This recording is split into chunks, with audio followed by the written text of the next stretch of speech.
Sa isang magandang araw, ang Earth ay biglang nilapitan ng maraming alien na sasakyang pangkalawakan, at malinaw na dumating sila upang sumalakay. Ipinakilala sa atin ang pangunahing tauhan, si Ataro, na sa sandaling iyon ay hinahabol si Shinobu, ang kanyang crush, upang humingi ng tawad sa kanyang patuloy na pagtingin sa ibang mga babae. Nang bibigyan siya ni Shinobu ng isa pang pagkakataon, ibinaling niya ang tingin niya sa isang babaeng naglalakad. Kaya naman, sinuntok siya ni Shinobu sa mukha. Habang si Ataro ay nalulumbay, may isang monghe na lumapit, na pagkakamalang aakalang tatalon si Ataro sa isang tulay at sinubukan siyang pigilan, ngunit hindi sinasadyang itinulak siya sa ilog. Matapos makabalik sa pampang, kinailangan ni Ataro na ipaliwanag ang hindi pagkakaunawaan, at ang monghe, pagkatapos suriin siya, ay nagsabi na si Ataro ay may kaila-hilakbot na kapalaran. Malapit na siyang makatagpo ng malaking kasawian. Hindi naniwala si Ataro at lumayo, ngunit nagpakilala ang monghe bilang si Sherry, isang libot na monghe. Pagkatapos noon, dumating ang ina ni Ataro at si Shinobu para sabihin sa kanya na may nangyari talaga. Agad siyang pinaligiran ng mga ahente ng gobyerno para kunin siya. Sa bahay, nakilala ni Ataro ang pinuno ng mga alien na demonyo, na nagsabing nakipagdeal siya sa gobyerno ng Earth. Magdaraos ng paligsahan ang magkabilang panig, at si Ataro ang napiling kumatawan sa Earth. Kung mananalo si Ataro, ang mga aliens ay aalis sa Earth ng payapa at atras. Ang napiling laro ay isang laro ng tag. Pagkatapos noon, nagpakita si Lam, ang anak ng pinuno ng demonyo. Sinabi ng pinuno na kailangang makipaglaro si Ataro kay Lam at kung mahawakan niya ang mga sungay nito sa loob ng 10 araw, siya ay idedeklarang panalo. Si Ataro, bilang isang talunan, ay hinampas ni Shinobu. Ngunit nakita pa rin niya ito bilang kanyang tungkulin na iligtas ang Earth.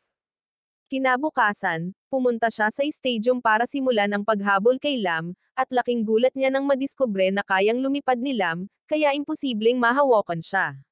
Sa loob ng 4 na araw, hinabol siya ni Ataro nang walang pag-unlad. Ang susunod na 5 araw ay mabilis na lumipas, at si Ataro ay hindi pa rin makalapit kay Lam. Ang kanyang mga magulang ay nag-aalala na si Ataro ay masusumpa habang buhay kapag siya ay natalo. Ngunit napansin ni Sherry ang isang malaking kasawian sa paligid ni Ataro at nagtanong tungkol sa kanyang nakaraan. Ipinahayag ng kanyang mga magulang na ipinanganak siya noong Friday the 13th. Nagkaroon ng lindol sa kanyang kapanganakan at isang itim na pusa ang tumalon sa kanya.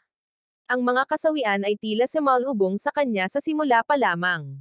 Nang gabing iyon, ganap na nawalan ng pag-asa si Ataro, handang tanggapin ang buhay ng kadiliman, sa pag-aakalang wala na siyang pagkakataong matalo si Lam. Ngunit nangako si Shinobu na kung manalo siya, papakasalan siya nito, na ayaw niyang makita siyang mawalan ng pag-asa magpakailanman. Nagbigay ito ng bagong motibasyon kay Ataro, at nangako siyang gagawin ang lahat ng kanyang makakaya sa huling araw. Sa huling araw na iyon, ibinuhos ni Ataro ang lahat ng kanyang lakas sa paghabol kay Lam. Si Lam na medyo minamaliit siya ay hinayaan ang kanyang bantay, at nakuha niya ang kanyang binti. Ngunit pagkatapos ay nalaman ni Ataro na si Lam ay may kapangyarihan tulad ni Pikachu. Maaari siyang maglunsad ng kuryente, at nakuryente siya nang walang malay. Gayunpaman, ang kanyang motibasyon na magpakasal ay naging dahilan upang bumangon siya at magpatuloy sa paghabol sa kanya. Pagkatapos sa isang sandali ng ningning, hinawakan niya ang kamisete ni Lam.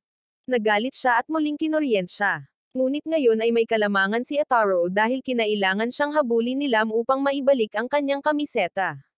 Kinuha niya ang pagkakataong iyon upang ihagis ang kamiseta at pumuslit sa likod niya, hinawakan ang kanyang mga sungay, na siniguro ang isang hindi inaasahang tagumpay. Ngunit nang matanggap ang premyo, si Ataro ay patuloy na sumisigaw tungkol sa kasal, na nagpaisip kay Lam na siya ay nagpo-propose sa kanya, kaya tinanggap niya ito. Nakita ng lider ng demonyo na gumawa ng desisyon ang kanyang anak. Kaya agad niyang tinanggap si Ataro bilang kanyang manugang. Nagalit si Shinobu, tinawag si Ataro na isang taksil, at umalis. Kinabukasan, napagtanto ni Ataro na siya ay naging isang bayani na naging iligtas sa mundo at handa na siyang manghuli ng babae. Pero nagpakita si Lam at pinagbawalan siyang manligaw. Nagpasya siyang manatili sa Earth kasama si Ataro sa halip na umuwi kasama ang kanyang ama. Gayunpaman, pagkaraan ng ilang araw, hindi na makontak ni Ataru si Shinobu para makabawi dahil patuloy na ginagambala siya ni Lam. Kaya, nagpasya siyang hiwalayan si Lam at pinalayas ito. Nagalit si Lam, kinuryent si Ataru, at umalis. Ngunit kahit wala na siya, hindi pa rin makontak ni Ataru si Shinobu dahil patuloy na naghahanap si Lam ng mga paraan para mai-jam ang signal ng kanilang telepono. Pagkaraan ng ilang sandali, sa wakas ay sinagot muli ni Shinobu ang kanyang tawag, at hiniling ni Ataru sa kanya na huwag pansinin ang anumang sinabi ni Lam. Si Lam na labis na galit, pinalakas ang signal mula sa kanyang spaceship upang sirain ang kanilang pag-uusap. Ang sitwasyon sa pagitan ng tatlo ay nagdulot ng pagkagambala sa signal zone, na pumipigil sa maraming eroplano na dumaan. Bilang resulta, nagpasya si Ataru na makipagkita sa kanya ng personal. Gayunpaman, may mga paraan pa rin si Lam para isabotahe siya sa pagkakataong ito sa pamamagitan ng pagtawag ng mga ulap at kidlat. Ngunit binigyan siya ng ama ni Ataru ng rubber na kapote para maprotektahan laban sa kuryente. Sinundan din siya ni Sherry, umaasang masasaksihan ang mga huling sandali ni Ataru.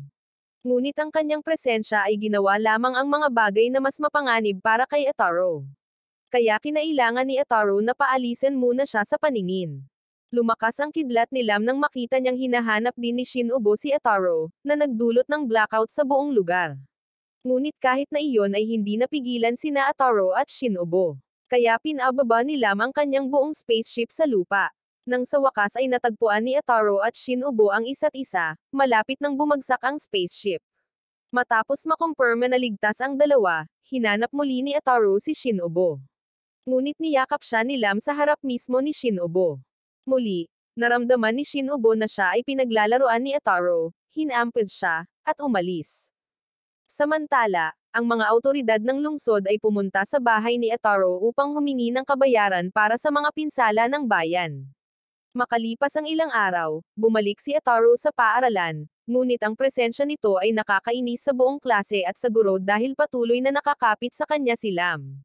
Si Shinobu ang pinakanainis at nauwi sa pagiging ang tanging nagpahirap kay Ataru. Pagkatapos noon, tumakas si Ataru sa bahay. Si Lam at ang kanyang pamilya ay pumunta sa telebisyon upang i-broadcast ang isang paunawa na humihiling sa kanya na bumalik. Maging si Shinobu ay nagsalita, at si Ataru, na ngayon ay nakakakuha ng atensyon mula sa lahat, ay napilitang umalis ng mabilis. Pagkalabas niya sa isang kainan ay may nabangga siyang babae. Nakita siyang maganda, na-trigger na naman ang pagiging malikot niya. Ngunit sinabi niya sa kanya na iyon mismo ang uri ng personalidad na patuloy na nagdadala sa kanya ng malas. Pagkatapos ay ipinakilala niya ang kanyang sarili bilang isang maiden shrine at sinabing mayroon siyang paraan upang alisin ang kanyang sumpa. Napansin ni Ataru na masama ang pakiramdam niya, kaya tinulungan niya itong makauwi. Itinuro siya nito patungo sa shrine kung saan siya nakatira. Pagdating, nakilala niya ang kanyang ina at nalaman na ang pangalan nito ay Sakura. Ang kanyang ina ay may kakaibang pagkakahawig sa monghe na si Sherry. Kaya tumakbo si Ataru, ngunit sinabi ni Sakura sa kanyang ina na hulihin siya. Itinali siya ng kanyang ina at kinaladkad papasok para maisegawa ni Sakura ang ritual ng pagtanggal ng malas. Inihagis siya sa isang kwartong puno ng anteng-anteng at maya-maya pumasok na si Sakura. Biglang sumakit ang ngipin niya at sinubukang tapusin ng mabilis ang ritual para mapunta siya sa ospital. Ngunit sa kalagitnaan ng pag-enchant, isang pulutong ng mga espiritu ang nagpakita at kumapit kay Ataru. Nagka-migraine si Sakura at hindi makapag-concentrate sa spell. Pagkaraan ng ilang sandali, hindi inaasahang iniwan ng mga espiritu si Sakura at kumapit ng buo kay Ataru, na nagparamdam sa kanya ng malusog. Nang makabawi, gumawa siya ng black hole para sipsipin ang mga espiritong nakakabit kay Ataru. Nang hinarap ang mga espiritu, biglang nagpakita ang Grim Reaper upang kunin ang kaluluwa ni Ataru. Siya ay na-hospital, at kapwa ang kanyang pamilya at ang dalawang babae ay naniniwala na siya ay nasawi. Ngunit nang pumasok ang isang nurse, likas na nagising si Ataru at nagsimulang manligaw. Maliwanag, labis na nag-alala ang lahat. Agad na pinatikim sa kanya ni Lam kung paano nakatira sa isang demilitarized zone. Makalipas ang ilang araw, pagod na manirahan sa sarili niyang tahanan na parang nasa isang kampong kulungan, hinanap ni Ataru si Sherry para hilingin sa kanya na aisil ang kapangyarihan ni Lam. Ngunit si Lam ay nagtatago sa malapit at narinig ito. Kaya, Hinabol siya nito at inatake. Makalipas ang ilang araw, dumating ang isang kaibigan sa bahay ni Ataro para maghatid ng kung ano-ano. Hiniling daw sa kanya ni Sherry na ipasa ito. Sa loob ay may sulat na nagsasaad na gumawa si Sherry ng laso na kung itali sa mga sungay ni Lam ay tatatakan ang kanyang kapangyarihan at si Ataro lang ang makakaalis nito. Nang bumalik si Lam, niloko siya ni Ataro na isipin na ang laso ay para sa dekorasyon. Masaya niyang hinayaan siyang itali ito. Nang maglaon, nang gusto niyang mamasyal, napagtanto niyang hindi na siya maaaring lumipad. Sinubukan niyang hawakan ang kamay ng isa sa mga kaibigan ni Ataro para kuryentehin siya, ngunit wala itong epekto. Alam niyang nagtagumpay siya, lumabas si Ataro. Naisip ni Lam na baka may sakit siya or ano. Dumaan si Shinobu at nakita niya ang dalawa na kumikilos na matalik sa sikat ng araw. Ang masama pa, nabalitaan niyang binigyan ni Ataro si Lam ng 2 laso, kahit na wala pa itong binigay sa kanya. Nagplano pa siyang mag-bake ng dadalhin sa kanya. Ngunit ngayon, nadismaya siya, tumalikod siya at umalis. Sinubukan ni Ataro na magpaliwanag ngunit lalo lang nagalit si Shinobu. Pagbalik nila sa bahay, hiniling ng dalawa sa mga kaibigan ni Ataro na manatili sa likod upang protektahan si Lam mula sa kanya, sa takot na ngayon ay nawala na ang kapangyarihan ni Lam, si Ataro ay maaring maging isang hayop at saktan siya. Pero pinalaya silang dalawa ni Ataro sa kwarto. Si Lam, na ngayon ay walang lakas, ay sinubukang lumapit kay Ataro at dumaikit sa kanyang tabi para sa kaligtasan. Ngunit hindi ito nagustuhan ni Ataro at muling pinag-isipang tanggalin ang laso sa kanya. Gayunpaman, tumanggi si Lam, sinabing ito ay regalo mula sa kanya. Nang marinig ng kanilang mga kaibigan ang pagtatalo sa loob ng silid, umakyat sila sa bintana. Ayaw silang magambala, pinaalis silang dalawa ni Lam. Sa proseso, hindi niya sinasadyang itinapon ang kahon na naglalaman ng liham ni Sherry, at nabasa ito ng isa sa mga kaibigan, na napagtanto ang katotohanan tungkol sa laso. Inilantad niya ang lahat, nagudyok kay Lam na kumamo kay Ataro at hiniling na tanggalin niya ito. Nang walang ibang pagpipilian, sumunod si Ataro. Sa sandaling nabawi ni Lam ang kanyang kapangyarihan, binigyan niya si Ataro ng high voltage shock. Si Sherry, na nakaramdam ng malas, ay tumakas sa bahay ni Sakura upang magtago. Pagkalipas ng ilang araw, tinanggap ng klase ni Ataro ang isang bagong lalaking transfer student na nagngangalang Sutaro, ang tagapagmana ng isang malaking korporasyon. Sa kanyang unang araw, dumating siya sa paaralan gamit ang pribadong helicopter. Samantala, sa loob ng silid-aralan, babasagin na sana ni Shinobu ang isang mesa sa ulo ni Ataro dahil sa pang-iinis sa kanya noong umaga. Saktong pagkahagis niya sa mesa sa labas ng bintana, napansin niya ang isang parasol sa labas. Nagtipon ng buong estudyante at nakilala si Sutaro. Nagpakilala siya at humingi ng paumanhin si Shinobu sa paghampas sa kanya ng desk. Nagsimula siyang mahulog kay Sutaro at hindi pinansin si Ataro. Pagdating ni Sutaro sa klase, agad siyang napansin ng mga babae. Mabilis siyang tumutok kay Ataro, sa pag-aakalang iniistorbo niya si Shinobu. Nakilala rin niya si Lam at naniniwalang sinasayang nito ang kanyang kabataan sa pagpapakasal sa isang talunan na tulad ni Ataro. Ngunit mahigpit na ipinagtanggol ni Lam si Ataro. Pagkatapos ay sinabi ng guro sa klase na pumili ng pangulo ng klase. Iminungkahi ni Sutaro ang kanyang sarili at sinuportahan ito ng mga babae. Ipinahayag niya na bilang pangulo ng klase, magtatayo siya ng silid ng parusa para sa mga latecomers at personal na haharapin ang mga estudyanteng lumaktaw or umalis ng maaga. Kahit nasukdulan, ang mga patakaran ay hindi nalalapat sa mga babae. Kaya't nagprotesta ang mga lalaki at hinirang si Ataro bilang kanyang karibal. Sa panahon ng boto, ang resulta ay isang tie dahil pantay ang bilang ng mga lalaki at babae. Tumanggi si Sutaro na tanggapin ito at humingi ng tunggalian kay Ataro. Nagdala siya ng kanyan at naglalayong magpaputok sa mansanas sa ulo ni Ataro. Malinaw na isang hindi maganda na ideya, kaya naghagis siya ng glove para hamanin si Ataro sa isang martial arts duel. Si Ataro, na bihasa sa pag-iwas, ay patuloy na umiiwas sa lahat ng guwantes at gumamit pa ng mga pamamaraan ng pagpapalit upang makatakas. Maya-maya, na-corner si Ataro sa rooftop. Maya-maya lang ay dumaan si Lam at tinamaan ng guwantes, pinilit siyang lumaban sa lugar ni Ataro. Mabilis siyang nagkuryente at natalo si Sutaro, na nagbigay kay Ataro ng tagumpay. Itinuring ni Sutaro ang kanyang sarili bilang isang kahihiyan at nais na magsagawa ng isang ritual ng pagsisisi, ngunit pinigilan siya ng mga babae at inalok sa halip ang posisyon ng vice-presidente. Pagkalipas ng ilang araw, sinimulan ni Sutaro na pagnilayan si Lam. Hindi niya pa rin maintindihan ang nakakakilabot na pakiramdam na naramdaman niya kapag nasa paligid niya ito. Hinahanap ni Lam si Ataro at nalaman niyang nag-iisa si Shinobu, kaya dali-dali itong umalis para hanapin sila.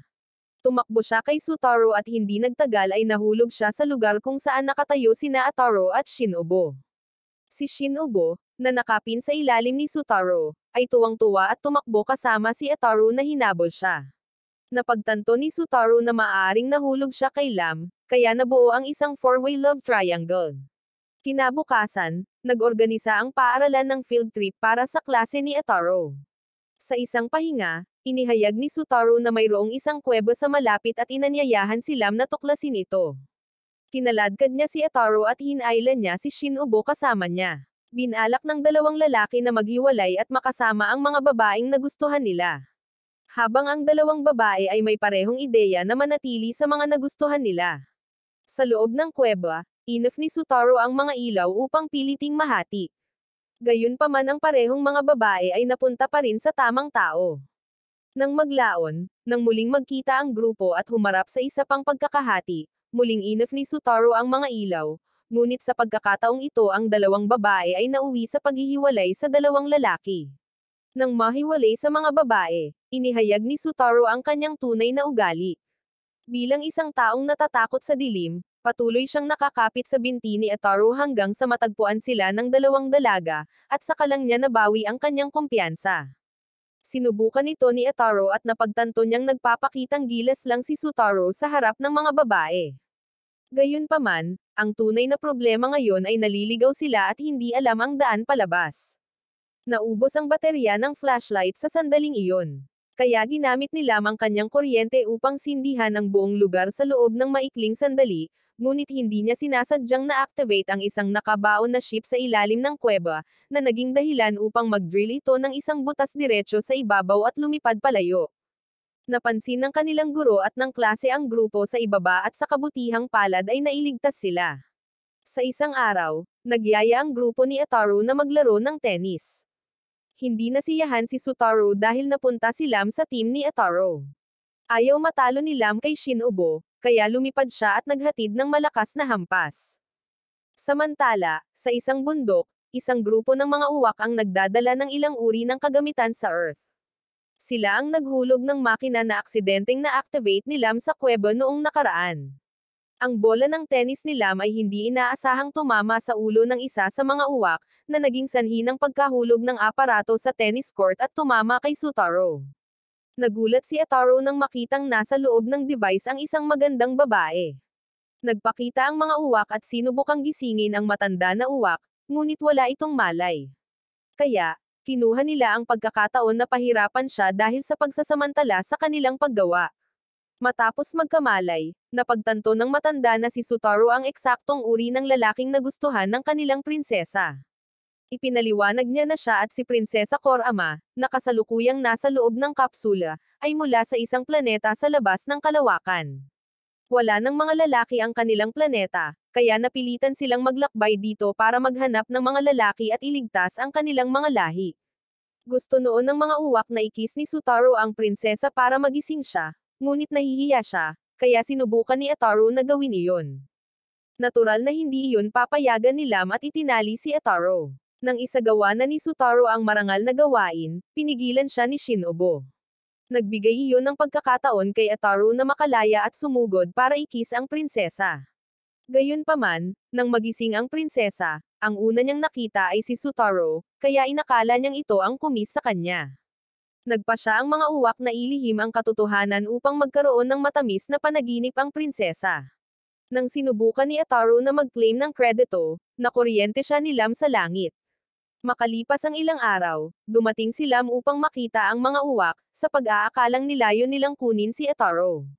Ngunit lahat ng mga uwak ay sumuporta sa pagmamahal ni Korama at piniling itago ang sikreto. Tanging ang matanda lamang ang gustong sumunod sa batas at papakasalan ni Ataro ang prinsesa dahil siya ang kumis sa kanya. Hindi nagustuhan ni Lam ang ideyang iyon, kaya nagpa siya siyang makipagtulungan sa mga uwak. Nang mga sandaling iyon, habang nasa klase si Ataro, biglang sumulpat si Kurama para kunin si Sutaro. Dumating din si Lam at ang mga uwak. Ginapos nila ang matanda upang hindi ito makagambala. Nais ngayon ni Kurama na lumikha ng bagong buhay kasama si Sutaro, ngunit sinabi ni Ataro na siya ang kumis sa kanya. Bago pa siya makatapos, binusalan siya ng mga uwak at itinali.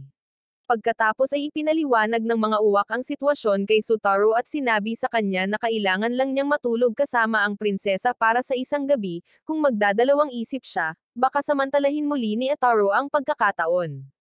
Sumang-ayon si Sutaro, ngunit tumutol si Shinobu, kaya kinailangan siyang patahimikin ng mga uwak sa parehong paraan. Nais ng prinsesa na pabilisin ang mga pangyayari, kaya ang mga uwak at si Lam ay nagtayo ng isang silid upang kumilos ang dalawa. Hindi matanggap ng mga babae sa klase na pag-aari na ng iba si Sutaro. Maya-maya ay naiwang mag-isa si Sutaro kasama ang prinsesa, ngunit nanginginig pa rin siya at hindi nang ahas na magpatuloy. Pagkatapos ay pumasok si Ataro at sinabi kay Kurama ang totoo. Dumating din ang matanda para ihayag ang lahat na ikinagulat ng prinsesa. Ngayon sina Ataro at Sutaro ay nanindigan para sa dalawang magkasalungat na ideya, ang isa ay sumusunod sa batas at ang isa ay sumusunod sa puso. Nais malaman ng prinsesa kung ano ang magiging parusa sa paglabag sa batas, ngunit alam lamang ng matanda kung ano ang ipinasa at walang ideya tungkol sa mga kahihinatnan. Kaya naglagay sila ng makina para makipag-ugnayan sa mga matatanda ng uwak ng mga nakaraang henerasyon. Nang tanungin, sinabi ng bawat matanda na sinabihan lamang sila ng henerasyong nauna sa kanila. Pagkaraan ng ilang sandali, nagpa siya silang dumiretso sa pinakaunang ninuno ng lahi ng uwak. Pagkatapos ay sinabi niya ang kwento ng kanyang sariling pag-ibig at inamin na ginawa lamang niya ang batas batay sa kanyang personal na karanasan. Wala talagang mga kahihinatnan at nagalit ang prinsesa kaya nabasag niya ang makina. Sa sandaling iyon, may kumpiyansa si Sutaro na maaari nang makipag-ugnayan sa kanya ang prinsesa nang hindi na nababahala tungkol sa mga patakaran. Ngunit ipinakita sa kanya ni Ataro na si Sutaro ay walang iba kundi isang mahina kapag nakulong sa dilim. Buong bumagsak ang imahe ni Sutaro, at pagkatapos ay nagpa siya ang prinsesa na maghanap ng bagong manliligaw sa isang lugar sa labas ng universo. Dahil wala ng mga tuntuning nagbubuklod sa kanya, malaya na siyang maging gaaman sa pagpili ng makakasama sa buhay.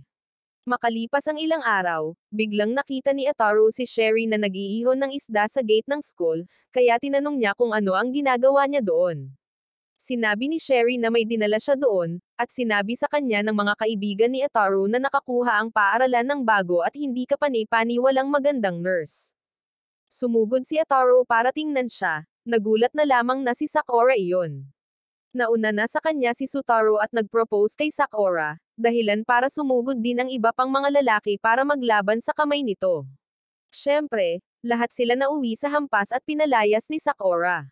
Nang maglaon, lumapit kay Sakura ang ilang guro para humingi ng tulong sa isang partikular na bagay. Kailangan nila siyang mag-exercise ng isang pares ng sinumpaang guwantes. Ngunit pagkatapos, biglang sumugod si Sherry sa paghabol sa isang pusa na nagnakaw lang ng kanyang isda. Hinabol siya ni Sakura, ngunit hindi sinasadyang natapon ang isa sa mga guwantes. Si Lam, na lumipad sa paaralan, ay natagpuan ito at dinala kay Ataro upang magtanong tungkol dito. Nang maisuot niya ito, bigla siyang nakontrol ng glove at niyakap niya ang sinumang malapit, mula kay Lam hanggang Shinobu at pagkatapos ay ang iba pang mga babae sa paaralan.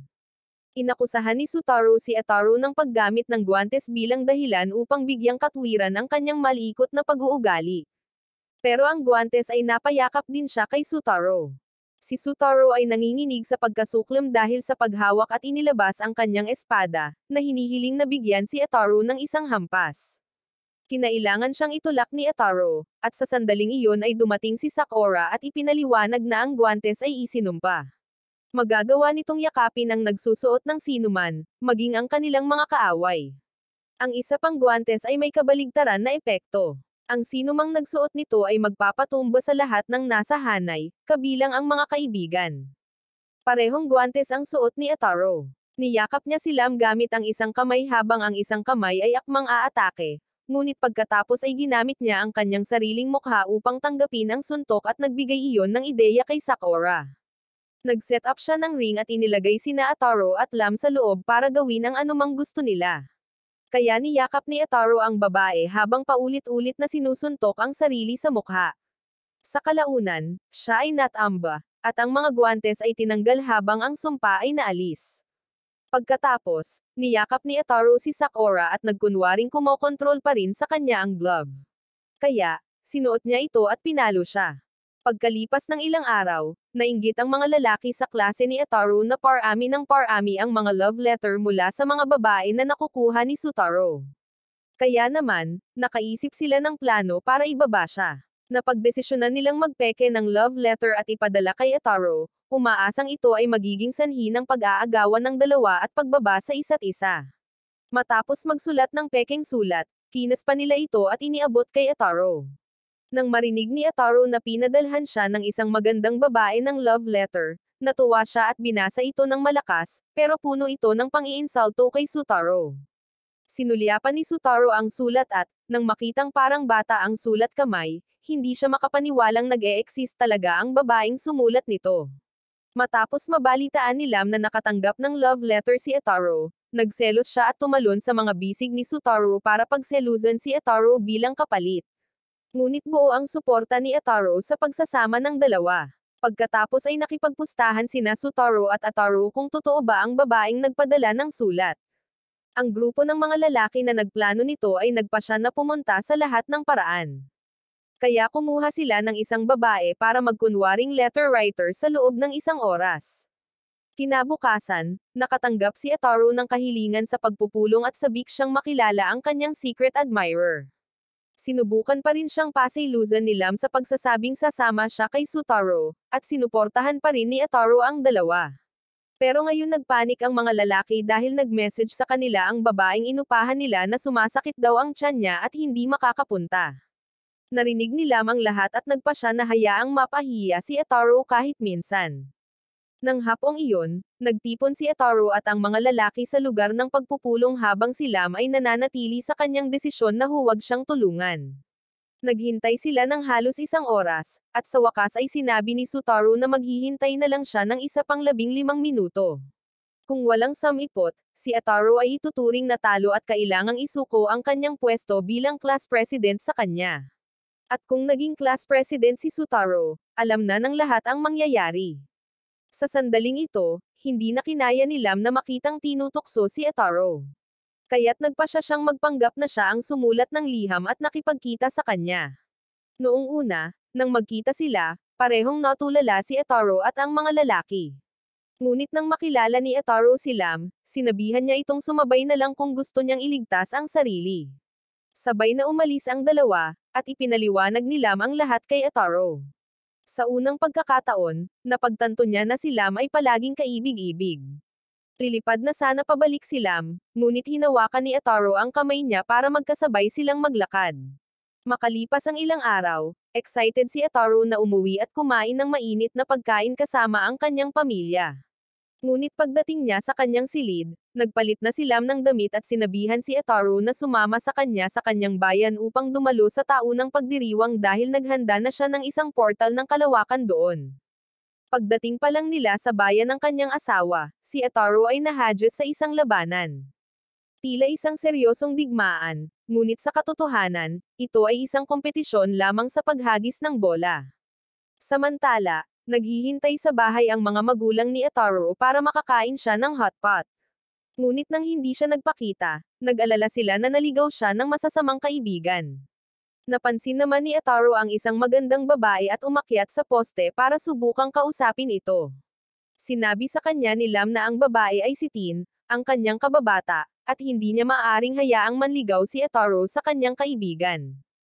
Kinain ng mga magulang ni Ataru ang lahat ng hotpot nang hindi nagtitira para sa kanya. Biglang narinig nila ang boses ni Ataru na mahinang umalangaw sa hangin. Sa sandaling iyon, nagpakita si Sherry at hinulaan na si Ataru ay pumunta sa underworld, sa pag-aakalang siya ay nasawi.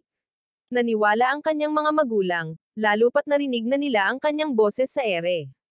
Samantala, pinapagalitan ni Ataru si Lam, at nakisali na rin si Tin sa pagpapagalit sa kanya. Dahil sa selos, pinatumba ni Lam ang lahat ng bola kaya natalo ang kanilang koponan. Pagkatapos ay kinain ni Sherry ang mainit na pagkain na ginawa ng nanay ni Ataro, at hiniling niya sa kanya na magdaos ng seremonya ng panalangin para kay Ataro. Napili si Ataro na parusahan dahil sa pagpapatalo sa pangkat ng kanyang asawa. Ang mga magulang ni Ataro ay ipinakita ni Sherry sa isang pangitain na siya ay pinarusahan ng mga demonyo, na naging dahilan upang lalo silang kumbinsido na siya ay pinahihirapan dahil sa masamang pamumuhay. Makalipas ang ilang araw, bumalik si Ataro, ngunit nilalagnat siya. Kaya, ang kanyang mga kaibigan ay pumunta sa kanya upang bisitahin siya, kahit na karamihan sa mga lalaki ay pumunta lamang upang makita si Lam. Ngunit wala si Lam sa bahay noong mga oras na iyon. Biglang dumating si Sherry at may naramdaman siyang masamang aura sa malapit. Ang aparador ni Ataro ay biglang bumukas ng nyebe, at pagkatapos ay nagpakita ang isang babae. Nakilala siya ni Sherry bilang si Yoki, isang espiritu ng nyebe. Sinabi niya na mayroon siyang kailangang asikasuhin sa labas ng portal sa closet at kailangan niya ng isang tao na sumama sa kanya. Sumunod ang buong grupo kasama si Ataro. Sa kabilang panig ng pinto ay ang Neptune, ang tahanan ng babaeng nyebe. Dinala niya sila sa isang butas at pagkatapos ay tumalon. Sinipa muna ni Sutaro si Ataro para subukan ang daan. Doon, muling nakipagkita si Ataro kay Lam, na nagsabi sa kanya na ang Snow Girl ay si Yoki, ang kanyang kaibigan. Si Yoki ay isang prinsesa at maraming maid. Nang makita nila ang grupo ni Ataro, humingi sila ng tulong dahil lahat ng lalaki doon ay pinaalis na bilang mga migranteng trabahador, kaya't wala ng mga manggagawang natira para maglinis ng nyebe. Habang si Sutaro at ang iba pang mga lalaki ay nagpapaula ng nyebe, inanyayahan ni Yoki sina Ataro at Shinobu sa kanyang bahay. Inalis ni Yoki ang kanyang panlabas na damit, na ikinatuwa ni Ataro, ngunit muli siyang nakuryente ni Lam, kaya napilitan siyang tumakas. Pagkabunggo kay Yoki, napansin niyang tila may sakit si Ataro, kaya dinala niya ito sa kanyang silid. Si Yoki ay medyo malaya at handang nakawin ang lalaki ni Lam kung gusto niya ito. Ngunit pagkatapos ay isang nilalang na taong yari sa nyebe ang pumasok at nakagambala. Isa ito sa mga utusan ni Yoki at hindi niya gusto ang sinuman, lalo na ang mga lalaki, na lumalapit sa kanya. Hinabol ng taong yari sa nyebe si Ataro, pinilit siyang tumakas pabalik sa butas, at wala siyang pagpipilian kundi tumalon, na muling nagpakita sa kanyang sariling rooftop. Di nagtagal ay dumating ang media matapos matuklasan ang taong yari sa nyebe na humawak kay Ataro sa bubong, at ang balita tungkol kay Ataro at sa taong yari sa nyebe ay mabilis na naging mga headline. Pagkatapos gumaling sa bahay, hiniling ni Ataro kay Lam na isara ang portal upang maiwasang sundan ng snowman si Yoki dito. Napansin din nila na kanina pa nawawala si Sutaro. Ito ay lumabas na sa lahat ng oras na ito siya ay pinagsamantalahan para sa paggawa at patuloy na nagpapaula ng nyebe sa Neptune nang hindi nalalaman. Hindi nagtagal, opisyal na pumasok ang klase ni Ataro sa summer break at natapos na ang semestre. Habang papaalis na sila, tumayo si Ataro sa harap ng klase at nagpahayag na gusto na niyang sumuko. Tinanong ng guro kung sigurado ba siya at maraming sinabi na para bang makakaapekto ang desisyon ni Ataro sa kanyang kinabukasan. Naisip ng guro na si Ataro ay nagbabalak na mag-drop out dahil sa kanyang kaayla hilakbot na mga marka. Pagkatapos ay humakbang si Sutaro at sinabing sinusubukan ni Ataro na isuko ang kanyang posisyon bilang pangunahing karakter. Kaya, nagboluntaryo ang lahat na maging bagong pangunahing karakter ng palabas. Dumating din sina Sherry at Sakura para makipagkompetensya sa role. Dumating din ang mga kaibigan ni Lam para mag-apply, kasama ang marami pang karakter. Ngunit pagkatapos ay inihayag ni Ataro na gusto lamang niyang isuko ang kanyang posisyon bilang pangulo ng klase, wala nang iba pa. Makalipas ang ilang araw, pumunta si Ataro at ang lahat sa swimming pool para magsaya. Sa katunayan, ito ay isang pool na binili ng pamilya ni Sutaro. Ngunit nakita lamang ni Ataro ang mga lalaki na nakasuot ng panlangoy bilang isang bangkos ng mga nagsasalitang gulay. Dumating din sina Lam at Shinobu pagkatapos, at nakita ni Sakura ang grupo na maingay gaya ng dati. Si Ataro na insensitive ay tumakbo papunta sa kanya at sinuntok siya ni Sakura sa pool. Matagal na binantayan ni Lam ang pool nang hindi nakitang muling nagpakita si Ataro, kaya't nag-dive siya para hanapin siya. Natuklasan niya si Ataru na iniimbitahan ng isang yokai sa ilalim ng pool upang manatili at tumambay sa bahay nito. Ngunit nahihirapang huminga si Ataru, kaya bumaba si Lam sa kanyang pwesto. Hindi ito napansin ng yokai at inisip na lang na naging cute na babae si Ataru. Pagkatapos mag-resurfacing, sinabi ni Ataru sa lahat kung ano ang nasa ilalim ng pool, ngunit walang naniwala sa kanya. Akala nila sinusubukan niyang magpakalat ng pekeng chismis para sirain ang reputasyon ng lugar. Gusto pa sana itong tingnan ni Sakura. Samantala, ang yokai, na napagtantong nauubusan na ito ng tsaa sa bahay, ay lumabas upang bumili ng ilan. Dahil hindi naman bulag ang lahat, mabilis nilang natuklasan ito. Pagkatapos ay bumaba ang grupo ni Ataru upang tingnan kung paanong umalis ang yokai sa bahay nito, na lalong nagpasiguradong nagsisinungaling si Ataru. Ngunit kalaunan ay bumalik ang yokai upang batiin ang mga bisita nang makita ang maraming bisita. Nang makilala ito ni Sutaro ay agad itong hiniling na umalis. Siya at ang iba ay mabilis na sumugod sa ibabaw para magpahangin. Nagpumilit tuloy si Sutaro na sipain ang yokai kahit gusto lang nitong mamuhay ng mapayapa. Ngunit dahil hindi nito tahanan ang lugar, wala itong karapatang manatili. Inaasahan ni Ataru at Lam na makakahanap ito ng mas magandang bagong tirahan. Nang gabing iyon, pabalik sa bahay, natuklasan ni Ataru na lumipat ang yokai sa kanyang banyo. Pagkaraan ng isang buwan, nagpa siya ang nanay ni Ataru na sipain ang yokai sa labas ng bahay dahil hindi na ito makapagpapatuloy sa camping sa banyo magpakailanman. Pagkatapos ay kinailangan itong tulungan ni Ataru na makahanap ng bagong tirahan, at nangako ang kanyang ina na ipapadala ang mga supply nito kapag nakahanap na ito ng bagong tahanan. Pagkatapos ay dinala niya ang yokai sa dalampasigan at nakatagpo ang iba pa doon. Kalaunan ay sinamahan ito ni Ataru sa ibang lugar upang humanap ng matitirhan. Sabay-sabay na nag-date si Sakura at ang kanyang boyfriend sa isang seaside restaurant. Ang restaurant ay nag-host ng food challenge, at sa unang pagkakataon, nakita natin kung gaano kalaki ang gana ni Sakura, mula sa isang higanteng plato ng noodles hanggang sa isang dosenang libong steak. Pagkatapos ay pumili si Ataru ng isang tahimik na lugar para sa yokai na tumalon. Nagsimula itong malungkot nang umalis si Ataru, ngunit sa hindi inaasahang pagkakataon, dumating si Sakura at ang kanyang kasintahan. Sasalubungin sana sila ng yokai, ngunit pinigilan ito ni Ataru dahil ayaw niyang maputol ang date. Sa parehong oras, nakatingin sa malayo ang grupo ni Lam. Noong panahong iyon, isang maliit na batang lalaki ang lumakad sa tabi ni Ataru at naisip na mayroon siyang magandang alaga. Kinailangan ng bata na iwanan ang kanyang sariling alagang hayop dahil hindi siya pinapayagan ng kanyang pamilya na panatilihin ito. Magkikis na sana si Sakura at ang kanyang nobyo nang maramdaman niyang may nakatingin. Kailangang magtago ang buong grupo para hindi siya maghinala. Ngunit nang akala niya ay imahinasyon niya iyon at magpapatuloy, nagpakita ang yokai sa tabi nila upang magmasid. Mabilis itong kinaladkad ni Ataru palayo para makapagpatuloy si Sakura, ngunit walang paraan na madali niya itong hahayaan.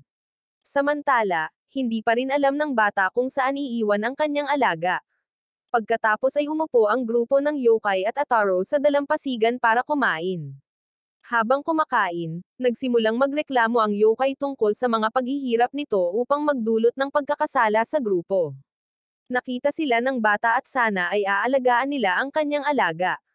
Pagkatapos noon, nagkaroon ng ideya si Ataru na ilagay ang yokai sa isang kahon at iwanan ito sa tabing kalsada para may mag-ampon. Nakita ng bata ang grupo ni Ataru na may hawak na kahon at inakala niyang ampon ang kanyang alaga.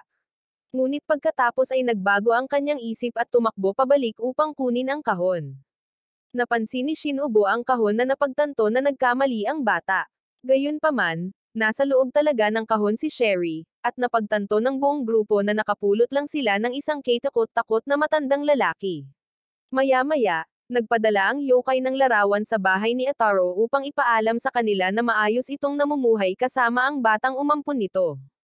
Nang matapos ang tag-araw, bumalik si Ataru sa paaralan. At ngayon ay ipinaalam ng principal sa guro ni Ataru na magkakaroon na naman sila ng transfer student at ang transfer student na iyon ay si Lam. Dumating din ang kanyang ama pagkatapos upang kumpletuhin ang mga pamamaraan ng pagpapatala para sa kanya. Medyo nataranta ang guro dahil first time niyang maging responsable sa isang alien na estudyante, ngunit dahil medyo nasanay na si Lam sa kapaligiran ng paaralan, ayos lang. Nang mabalitaan ni Ataru na may bagong transfer student, sabik siyang pumunta upang tingnan ito. Ngunit sa sandaling magpakita si Lam, nabulunan siya sa gulat. Pilit siyang nagpumiglas para humingi ng tulong na walang nakakaintindi saka bumagsak sa sahig. Maya-maya, nang lumabas sila sa field para sa sports festival, nabalitaan niyang may bagong transfer student din ang katabi ng klase. Agad niyang napansin ang dalaga at nilapitan niya ito para kausapin, nalaman niyang Ran ang pangalan nito. Nang makitang muli ang asawang nanliligaw sa ibang babae, hinayla siya ni Lam palayo at sinabihan si Ran na makipagkita sa kanya sa likod ng gym mamaya. Pumayag naman si Ran at pinuntahan siya. Pagkatapos ay nalaman namin na magkaibigan sina Lam at Ran. Gayunpaman, ang matamis at magiliw na imaheng ito ni Ran ay talagang isang pekeng katauhan na nilikha niya upang mamuhay ng mapayapa sa paaralan. Pagkatapos ay naalala ni Ran ang nakaraan kasama si Lam at inihayag ang kanyang tunay na pagkatao. Parehong pinangarap ni Ran at Lam ang isang ideal boy na pareho nilang nagustuhan. Ngunit naunang nakipagtipan si Lam, na labis na ikinadismaya ni Ran. Dahil dito, nangako si Ran na nakawin ang asawa ni Lam gamit ang kanyang kiss, na maaaring sumipsip ng puwersa ng buhay mula sa iba. Gusto ni Ran na ilihim ni Lam ang kanyang alien identity, kung hindi ay magbubunyag siya ng nakakahiyang sikreto mula sa nakaraan ni Lam. Ang unang kaganapan ng sports festival ay isang scavenger race. Pagkatapos tumakbo ng malayo, ang mga kalahok ay kailangang pumili ng isang card at hanapin ang item na inilarawan dito. Si Sutaro ay hiniling na makahanap ng isang nakakaakit na kagandahan. Habang si Ran, sa hindi malamang dahilan, ay tinawag si Ataru. Si Lam ay kinaladkad ni Sutaro, kaya dinala ni Ran si Ataru sa likod ng gym at sinubukang ikis. Gayunpaman, dumating si Lam sa oras upang makagambala at kinaladkad si Ataru palayo. Ang ikalawang kaganapan ay isang labanan ng kabalyerya. Sinubukan pa rin ni Ataru na humanap ng paraan para makis si Ran, at nang matagpuan niya ang target, sinusugod niya ito. Sinubukan siyang pigilan ni Lam, ngunit tinahak din ni Ran si Ataru. Siyempre ayaw ng ibang lalaki na kunin ni Ataru si Ran kaya pilit din nila itong hinaranggan. Gayunpaman, sinadyang bumagsak si Ran patungo kay Ataru, kaya pinilit si Lam na itulak sa ibang tao upang sa halip ay makis. Ang kawawang lalaki na nakis ay agad na nawala ang kanyang kabataang enerhiya at naging isang matandang lalaki na tahimik na nagpuputol ng mga halaman. Nang hapong iyon, umupo sina Lam at Ran sa tabi ng ilog para mag-usap at mag-stargaze. Noon, magkasama silang dalawa na nanunood ng shooting stars at nagnanais na magkaroon ng mabuting asawa. Ngunit nang makalayo si Lam, napagtanto ni Ran na may nararamdaman pala talaga kay Lam ang batang nagustuhan niya. Kaya naman gusto niyang nakawin ang asawa ni Lam bilang paghihiganti. Kinabukasan, nakatanggap si Lam ng sulat mula kay Ran na humihiling sa kanya na magkita sa likod ng gym. Natagpuan ni Lam ang isa sa mga manika ni Ran doon. Ipinaalam nito sa kanya na mag-host si Ran ng farewell party ngayong weekend dahil malapit na siyang umalis at gusto niyang sumama sina Lam at Ataru. Sinabi ng manika na ayaw ni Ran na magalit si Lam sa kanya at gusto lang niyang gugulin ang kanyang natitirang oras sa kanya. Maya-maya ay nakahanap ng mapa si Lam at pagdating ng weekend, pumunta sila ni Ataru sa bahay ni Ran. Hindi pa rin alam ni Ataru na alien si Ran. Kaya pagdating, inisip na lang niya na parang UFO ang disenyo ng bahay niya. Binigyan niya ng bulaklak si Ran, kaya nilagay niya ito sa isang vase na halatang buhay na nilalang. Pinagbawalan niya itong kainin ang mga bulaklak at pagkatapos ay inalok sila ng cookies. Alam ni Lam na ang cookies ay may mga gamot na pampatulog. Kaya habang papunta si Ran sa kusina, ibinuhos niya ang cookies sa bibig ng vase, na siguradong nakatulog. Pagbalik ni Ran ay agad niyang napagtanto ang nangyari at may dala rin siyang cake. Nagboluntaryo si Lam na maghugas ng mga plato at gustong makita kung si Ran ay lihim na gagawa ng hakbang kay Ataru. Ngunit taliwas sa kanyang inaasahan, tinanggihan ni Ran ang mga pagsulong ni Ataru. Bumalik si Ran sa kusina at sinabihan si Lam na lumabas. Gayunpaman, napansin ni Lam si Ran na nagluluto ng isang bagay sa oven. Pagbalik niya, nawawala si Ataru. Ang niluto ni Ran ay isang clone ni Ataru. Itinulak niya ang pekeng Ataru sa tabi ng tunay. Nang magkatinginan ang dalawa, nagsimula silang gumalaw na parang salamin. Ang selyong ginamit upang makilala ang dalawa ay biglang napalitan ng tunay na Ataro, na naging dahilan upang ibalik ni Ran kay Lam ang tunay at pagkatapos ay hinanap ang pekeng ikikis. Nang napagtanto niyang kinaslang niya ang clone, galit na galit si Ran. Noong gabing iyon, naisip ni Lam na nakabalik na si Ran at nakaramdam ng kaunting panghihinayang. Ngunit kinabukasan sa paaralan, muling nakita ni Lam si Ran, at determinado pa rin si Ran na maghayganti bago bumalik. Muli, hindi maintindihan ni Lam kung bakit napaka-unpredictable ni Ran. Makalipas ang ilang araw, biglang naramdaman ni Sherry na may masamang mangyayari. At pagkatapos noon, ang kanyang sopas ay nagpakita rin ng mga palatandaan ng masamang palatandaan. Kaya, umaasa si Sherry na walang masyadong kakilakilabot na mangyayari. Sa oras na iyon, nakita ni Lam si Ataru na masigasig na naglilinis ng kanyang silid dahil dadalaw si Shinobu. Sinabi niya na inimbitahan niya si Shinobu para lang talakayin ang mga usapin sa klase bilang presidente ng klase, ngunit alam na alam ni Lam kung gaano kalikot si Ataru. Dumating si Sherry upang subukang bigyan ng babala si Ataru tungkol sa malas na mangyayari ngayong gabi. Pero hindi nag-abalang makinig si Ataru, kahit papinayuhan siya ni Sherry na tumakas ng maaga. Gayunpaman, tatakbo lang si Ataru kung sasamahan siya ni Shinobu. Si Shinobu, ngayon ay patungo sa bahay ni Ataru, ay biglang tinamaan ng kidlat sa kanyang harapan, at nagpakita ang isang halimaw. Samantala, ipinagpatuloy ni Ataru na hindi pinansin ang babala ni Sherry at umupo sa tabi ng bintana at naghihintay kay Shinobu. Bigla siyang lumutang hanggang sa bintana na parang multo, pero buhay pa rin siya at dinala ang halimaw na nakasalubong niya dahil paulit-ulit nitong tinatawag ang pangalan ni Lam. Ang halimaw ng tigre na iyon ay nag-transform sa isang tao, at ito pala ay isang taong nagustuhan ni Lam noon. Narinig ng ina ni Ataru ang ingay at lumapit siya para tingnan kung ano ang nangyayari at nakita niya ang panauhin. Maging siya ay naakit sa dating fiancé ni Lam. Pagkatapos ay pinayuhan ni Ataru si Lam na bumalik sa bahay niya kasama ang kanyang dating kasintahang si Ryan. Dahil malinaw, mas kaakit-akit si Ryan kaysa Ataru. Ngunit kailangang may dahilan si Lam na iniwan si Ryan sa unang lugar. Hindi kasi makontrol ni Ryan ang emosyon at nagiging halimaw siya sa tuwing nasa sabik siya. Nagdala ng pagkain ang nanay ni Ataru para sa lahat, at napansin ni Ataru na nag-make-up siya para mapabilib ang gwapong lalaki. Kinas ni Ryan ang kamay niya na ikinamulan niya at tumakbo palayo. Ang ama ni Ataru, nang makita ang eksenang iyon, ay nasaktan at umalis. Paliwanag ni Lam, tinitikman lang ni Ryan ang pagkain na nakadikit pa rin sa kamay niya, hindi sinusubukang akitin siya. Mariing tinanggihan at pinuna ni Lam si Ryan. Akala ni Shinobu umiiyak si Ryan sa kalungkutan, pero sa totoo lang nadala lang siya sa masarap na pagkain. Hindi masyadong naiintindihan ni Ryan ang wika ng tao, kaya't naglabas siya ng scroll para basahin ang love confession kay Lam. Ngunit mariin siyang tinanggihan ni Lam at ininsulto habang nakakapit din kay Ataru, na ikinagalit ni Ryan at nag-transform sa isang hayop para habulin si Ataru. Kinailangan ni Ataru na tumakbo palabas ng bahay at tumakas patungo sa isang parke. Habang naghahabulan, patuloy na nagtapat si Ryan kay Lam, na naging dahilan para magkahiwalay ang maraming mag-asawa sa park dahil akala ng mga babae ay nagtapat sa kanila si Ryan. Ngunit gaano man kahalaga ang pagtatapat kay Lam, hindi pa rin nakakalimutan ni Ryan na dumaan sa mga street food stalls at kainin ang lahat. Napagtanto ng ina ni Ataru na kahit malungkot at nasaktan ang kanyang asawa, kailangan pa rin itong umasa sa kanya dahil hindi ito marunong magluto. Pag-uwi ni Ataru, lumabas ang kanyang ina upang bumati ngunit narinig niya ang pagtatapat ng pagmamahal ni Ryan at sinabing kung hindi lang daw sa pag-aalaga sa kanyang asawa at anak ay sumama siya kay Ryan. Ngunit pabalik na sila sa kwarto ay kinaladkad si Ryan ng lahat ng babae sa parke na gustong makatanggap ng kanyang pagmamahal, at dumating din ang mga tindera para humingi ng kabayaran kay Ataru dahil akala nila siya ang may-ari ng nilalang na Samire sa kanilang mga stall.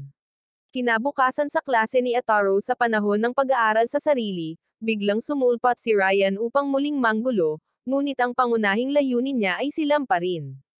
Ginawa ni Ryan na magulo ang buong klase, at nang malaman ni Sutaru na ex-fiancé ito ni Lam, gusto niya agad itong hamanin. Natural, iniwan ni Ataru at Lam si Sutaru para hawakan ito ng mag-isa at tumakbo palabas. Si Ran, na nakarinig ng pamilyar na tunog, ay hinayla si Lam sa isang tabi para magsalita. Gusto ni Ran na tulungan ni Lam na bigyang pansin siya ni Ryan. Samantala, pinatahimik ni Shinobu si Ryan at nag-transform siya pabalik bilang isang tao. Nang makakita ng isang gwapong lalaki, agad na nagtipon ng mga babae upang bigyan siya ng pagkain, at sa unang pagkakataon, natalo si Sutaro sa isa pang lalaki sa mga tuntunin ng alindog. Pagkatapos ay pinaalalahanan ni Shinobu si Ryan ng kanyang tunay na layunin, at agad na tumakbo si Ryan upang hanapin si Ataro upang magtanong tungkol kay Lam. Ngunit bumalik na si Lam at naging dahilan ng pagtakbo ni Ryan diretso kay Ran. Inalok ni Ran si Ryan ng pagkain na ginawa niya, umupo naman si Ryan at kumain ng mahinahon. Gusto ni Lam na maintindihan ni Ryan ang sinseridad ni Ran, ngunit malinaw, ang pagpapaunawa sa isang taong may likas na hilig ng isang hayop na maunawaan ang damdamin ng isang babae ay labis na gawain. Pero at least mahinahon na kinain ni Ryan ang pagkain ni Ran imbes na gutom gaya ng iba. Dumating din si Sherry para bigyan ng pagkain si Ryan para patunayan na kaya rin niya. Ayaw magpatalo ni Ran, kaya naglabas siya ng isa pang box para kay Ryan. Nang matapos ang pagkain ay sinabi ni Ryan kay Sherry na gutom pa siya kaya bumalik siya. Inaasahan ni Ran na babalik si Ryan, ngunit hindi niya ginawa. Nang hapong iyon, pag-uwi nila, laking gulat ni Ataro at Lam nang makitang tumuloy si Ryan sa kanilang bahay para mag-freeloader. Nang gabing iyon, ipinaalam ng ina ni Ataro sa kanyang asawa na hindi na niya kayang magpatuloy na mag-isa at nag-abot sa kanya ng isang form. Inakala ng ama ni Ataro na ito ay isang divorce paper, ngunit ito ay isang form ng pagmamasid sa silid-aralan para kay Ataro. Dahil nakakapagod ang mga pagbisita sa silid-aralan, sa pagkakataong ito ang ama ay kailangang pumunta.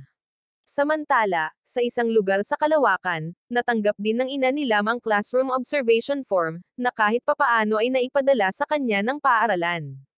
Noong araw ng obserbasyon, kailangan pang pumunta ng nanay ni Ataro dahil tumanggi ang kanyang ama. Ang dahilan kung bakit ayaw niyang pumunta ay sa tuwing pupunta siya, may gagawing kalokohan si Ataro at ipapahiya siya. Inaasahan niyang hindi siya makakatagpo ng sinumang kakilala niya, ngunit nakilala siya ng ina ni Shinobu. Kinalaunan ng araw na iyon, dumating ang isang horse cart sa paaralan.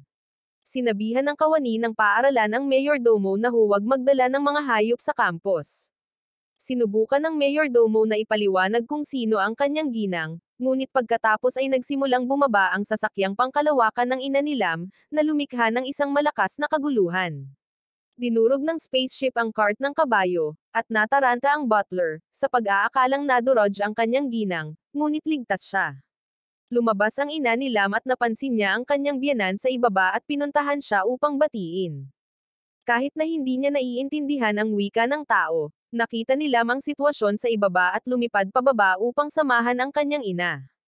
Ang isa pang babae ay ang ina ni Sutaro na nakaramdam ng pang-iinsulto sa ina ni Lam, at galit na nawasak ang kanyang pinakamamahal na kariton ng kabayo. Ayaw niya sa mga makina at mahal niya ang cart. Sinabihan niya sina Sutaro at Lam na isalin ang kanyang mga salita, na nagsasabing gusto niyang bayaran ang utang na ito sa ina ni Lam. Gayunpaman, nagkamali si Lam sa pagsasalin at pinaisip sa kanyang ina na ang pagsira sa kariton ay isang magandang bagay. Pagkatapos ay naghagis ng guwantes ang ina ni Sutaro upang hamanin ang ina ni Lam sa isang tunggalian, ngunit hindi ito naintindihan ng ina ni Lam. Pagkatapos ay isinalin ito ni Lam, at habang naramdaman ng lahat ang pagtaas ng tensyon, inakala ng nanay ni Lam na siya ay niligawan. Tumunog na ang school bell, at umuwi na ang lahat. Ang guro, na may sakit, sa wakas ay kinaladkad ang kanyang sarili sa paaralan, nakita ang sasakyang pangkalawakan at ang kariton ng kabayo, at naisip na ang kanyang sakit ay naghahalusinate sa kanya. Samantala, tinawag siya ng nanay ni Ataro para magising at umuwi. Nadismaya si Ataro dahil hindi siya nagkaroon ng pagkakataong sumikat noong araw na iyon. Kinabukasan, dumating si Lam para gisingin muli si Ataro. Habang papunta sa paaralan, napansin ni Lam ang pagbabago ng kulay ng mga puno. Nahulaan ni Ataro na magiging pula ang mga dahon sa loob ng halos isang linggo. Nagdala siya ng yoyo sa paaralan para ipakita sa mga babae habang si Lam ay nananahi ng ibibigay kay Ataro. Naisip ni Sutaro kung patuloy na umaarte si Ataro na parang walang muwang, mas mababawasan ang oras ni Lam sa kanya. Ngunit walang pakialam si Ataro at nagpatuloy sa paggawa ng mga walang silbing bagay. Nang gabing iyon, natapos ni Lam ang kanyang regalo. Ngunit nagsimulang magreklamo si Ataru tungkol sa kanya, sinabing nakakainis siya dahil palagi siyang ginigising sa karahasan at kinukuryente siya sa lahat ng oras. Gusto niyang makalaya tulad ng dati na ikinagalit ni Lam. Hindi niya hinayaang makita ni Ataru ang reg along ginawa niya at hinayaan siyang matulog, pagkatapos ay lumayo. Kinaumagahan, ginaising siya ng nanay ni Ataru para sa paaralan, at napansin niyang wala si Lam. Sa paaralan, hindi nagpakita si Lam, na ipinaramdam ni Ataru na malaya na siyang habulin ng mga babae. Nang hapong iyon, nagtanong ang kanyang ina tungkol kay Lam, ngunit wala pa ring balita. Bumalik si Ataru sa kanyang silid at nakita ang manika na iniwan sa kanya ni Lam. Hindi pa niya naramdaman ang ganoong pagkawala. Kinabukasan, siya ay bumangon ng mag-isa, pumasok sa paaralan ng hindi nanliligaw sa mga babae, at nakatayo sa tabi ng bintana na blankong nakatingin sa labas. Napansin ng isang kaibigan ang Lam doll sa kanyang bulsa. Kumbinsido si Sutaro na iniwan na ni Lam si Ataru at hinangaan pa niya ito sa mahabang pagtitiyaga sa kanya. Naghinala si Ataru na dinukot ni Sutaro si Lam, ngunit hindi rin niya alam kung nasaan ito. Kinailangang aminin ni Ataru na nawala si Lam, kaya pinakilos ni Sutaro ang kanyang puwersa para hanapin siya. Tumakbo si Ataru sa lahat ng lugar na dati niyang pinupuntahan kasama si Lam, at ang mga alaala niya ay nagsimulang bumalik sa kanyang isipan. Nagsimula siyang makaramdam ng panghihinayang at umiyak sa ilalim ng puno na minsang napansin ni Lam. Sa sandaling ito, abala si Lam sa kanyang mga magulang sa paghahanda ng mga papeles dahil ang kanyang pasaporte ay nag-expire na. Kaya kinailangan ni Lam na mag-apply muli. Naiwan niya ang manika dahil naglalaman ito ng mikropono na nagpapahintulot sa kanya na marinig ang boses ni Ataru. Narinig niyang umiiyak si Ataru dahil namimiss siya nito. Kaya kinabukasan, bumalik si Lam para makasama si Ataru. Bagamat nagpanggap pa rin siyang ayos lang, mas naiintindihan na ni Lam ang nararamdaman ni Ataru kaysa dati. Sumapit na ang bagong taon, at ngayon ay naglalakad si Ataru kasama si Lam sa shopping street nang biglang may lumipad na panyo sa kanyang mukha. Naamoy ni Ataru ang pabango at napagtantong may isang babae ang naghulog nito, kaya tumakbo siya upang ibalik ito. Ang pang-amoy ng isang alpha male ay humantong sa kanya sa isang kariton ng baka na binabantayan ng isang nakaitim. Tinawag niya ang may-ari ng kariton na ibalik ang panyo, at sinabihan siya ng dalaga na pumunta sa harapan. Pagkatapos ay iniabot niya ang isang kalansay na braso upang takutin si Ataru, na naging sanhi ng pagkataranta nito at pagtakbo palayo. Nang makarating siya sa paaralan, sinabi ni Ataru kay Sutaro ang tungkol dito, ngunit hindi naniniwala si Sutaro na may lalabas na demonyo sa sikat ng araw. Ngunit habang nakaupo sa klase, muling inisip ni Sutaro ang sinabi ni Ataru at nakitang pamilyar ito. Sa tanghalian, kahit na mula sa cafeteria sa ibaba, may dalawang taong nakasuot ng itim na naglalakad sa unahan at naglalabas ng pulang carpet para lockeran ng kanilang ginang. Dumating siya sa klase ni Ataru at tumakbo papunta kay Sutaro. Tinanong ng buong klase si Sutaro tungkol sa kanilang relasyon, at sinabi ng babae na engaged na siya sa kanya. Agad nagalit ang mga babae at nagsiksikan kay Sutaro. Habang gusto ni Ataru na tulungan ang dalaga na makatakas mula kay Sutaro, ipinaliwanag ni Sutaro na ito ay si Ryuko, ang kanyang nakababatang kapatid na babae. Napagtanto din ni Ataru na siya ang nagtakot sa kanya kaninang umaga. Sinabi ni Ryuko na dumating siya upang magdala ng pagkain kay Sutaro, ngunit ang lunchbox ay mula Lunes at ngayon ay Huwebes na. Dahil matagal nang bumiyahe ang kariton ng baka, nasira at napanas ang pagkain. Tumanggi si Sutaro na kainin ito, dahilan para magtanong si Ryuko kung para saan ang 3 araw niyang bakasyon sa paaralan. Nagdesisyon si Ataru na humakbang at kainin ang lunchbox para mapasaya si Ryuko. Sa kabila ng babala sa kanya ng buong klase na maaaring magkaroon siya ng food poisoning mula rito, sina Lam at Ryuko ay sabik na pakainin siya. Hiniling ni Sutaro sa kanyang kapatid na layuan si Ataru, ngunit hindi niya ito pinansin dahil hindi pinahahalagahan ng kanyang kapatid ang kanyang pagsisikap tulad ng ginawa ni Ataru. Payag si Sutaro na lapitan ang kanyang kapatid na babae maliban kay Ataru. Gayunpaman, sinimulan na rin ni Ataru na tawagan si Sutaro na bayaw. Dahil hindi tanggap ni Sutaro si Ataru dahil sa kanyang kakilakilabot na personalidad, ipinasok ni Ryuko ng kanyang mga subordinate si Sutaro sa isang locker, na nagdulot ng kanyang takot sa dilim at masikip na espasyo. Sa wakas ay natuklasan ng mga lalaki ang kahinaan ni Sutaro, habang ang mga babae ay nakitang kaakit-akit habang ginaising nito ang kanilang maternal instincts. Sinimulang tanggapin ni Ryuko si Ataru, ngunit naniniwala si Sutaro na ang kanyang kapatid na babae ay walang muwang pa rin at hindi pa alam kung gaano kasama si Ataru. Nagbanta si Sutaro na kung pupunta si Ataru sa kanyang bahay, haharapin niya ito. Ngunit hindi nagtagal, naimbitahan pa rin si Ataru sa bahay ni Sutaro kasama ang dalawang babae na sumusunod sa likuran niya. And on top of that, dumating din si Sakura. Tapos dumating na rin si Natin at Yoki dahil napadaan sila sa bahay ni Lam at nalaman nilang a-attend siya ng New Year's party doon, kaya sumali na rin sila. Sa nakikitang napakaraming tao, walang ibang nagawa si Sutaro kundi payagan si Ataru sa loob ng bahay.